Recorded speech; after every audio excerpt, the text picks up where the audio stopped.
Salut à tous, le journal du foot de ce jeudi 24 décembre. Énorme coup de théâtre au Paris Saint-Germain, Thomas Tuchel prend la porte. Le champion de France a décidé de se séparer de son entraîneur allemand à qui il restait 6 mois de contrat. Une décision prise au lendemain du succès 4-0 contre Strasbourg en Ligue 1. Selon l'équipe, Tuchel a été informé par ses dirigeants dans la nuit. Le technicien allemand paye la première partie de saison très mitigée du PSG, aussi bien en Ligue des Champions qu'en Ligue 1.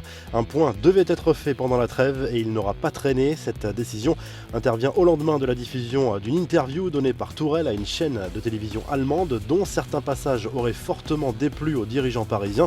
Même s'il s'en est défendu devant les médias mercredi soir, il aurait déploré la dimension très politique du poste d'entraîneur du PSG. C'était une blague en allemand, la traduction n'était pas correcte, on ne peut pas traduire mot pour mot, avait répondu le coach allemand mercredi soir. Le Real Madrid, encore sauvé par l'arbitrage si l'on en croit la presse catalane. Le club merengue, vainqueur de Grenade 2-0 mercredi soir en Liga, a rejoint l'Atlético Madrid en tant que co-leader du championnat espagnol, mais a bénéficié, il est vrai, de faits de jeu favorables. À 0-0, Grenade aurait pu bénéficier d'un penalty pour une faute de Casemiro dans la surface. Le Brésilien a ensuite commis une main dans la surface à 1-0, là encore pas de penalty contre le Real. Le coup de gueule de Cristiano Ronaldo sur Instagram, l'international portugais a exprimé sa frustration vis-à-vis du début de saison de la Juve en Serie A. La vieille dame qui pointe seulement à la 6e place du championnat italien avec une journée de retard. Encore plus inquiétant, le leader, l'AC Milan, pointe à 10 unités.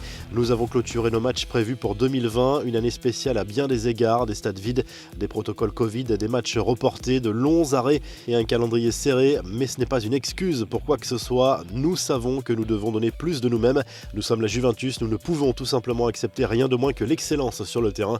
J'espère que ce court arrêt pourra nous aider à revenir plus fort et plus unis que jamais, a écrit la star de la Juve. Les infos en bref, Christian Eriksen et l'Inter Milan, c'est bientôt fini. L'international danois va quitter les Nerazzurri dès cet hiver, à en croire les propos de son directeur sportif, Giuseppe Marotta. Plusieurs clubs sont sur le coup, à commencer par le PSG qui envisage un prêt payant avec option d'achat.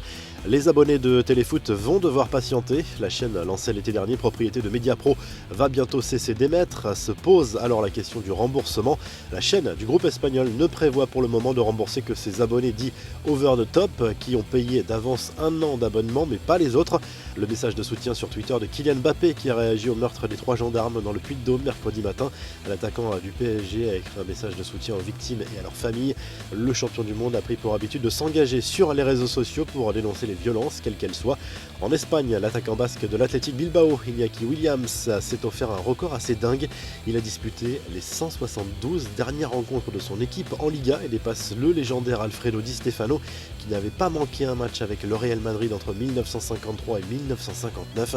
En Serie A, c'est Gennaro Gattuso qui s'est fait remarquer sur son banc de touche avec son cache-œil de pirate lors de la rencontre face au Torino. L'Italien expliquait qu'il souffrait d'une maladie qui touche les muscles des yeux et cause des troubles de la vision. La revue de presse, le journal L'Équipe consacre sa une à Raymond Domenech qui va probablement devenir le prochain entraîneur du FC Nantes. De Naïsna à Kita, titre le quotidien sportif ce jeudi, l'ancien sélectionneur des Bleus n'a plus exercé depuis plus de 10 ans.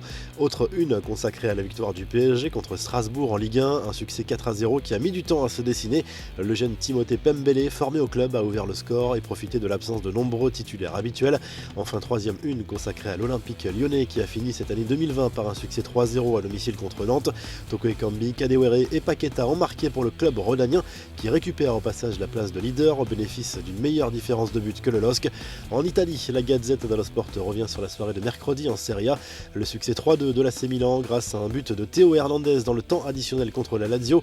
L'Inter Milan, vainqueur 2-1 à Vérone, s'accroche. Naples et l'Atalanta ont été accrochés. En Espagne, une autre bonne nuit, titre le journal Marca pour illustrer le dernier succès de l'année 2020 en Liga mercredi soir pour le club merengue.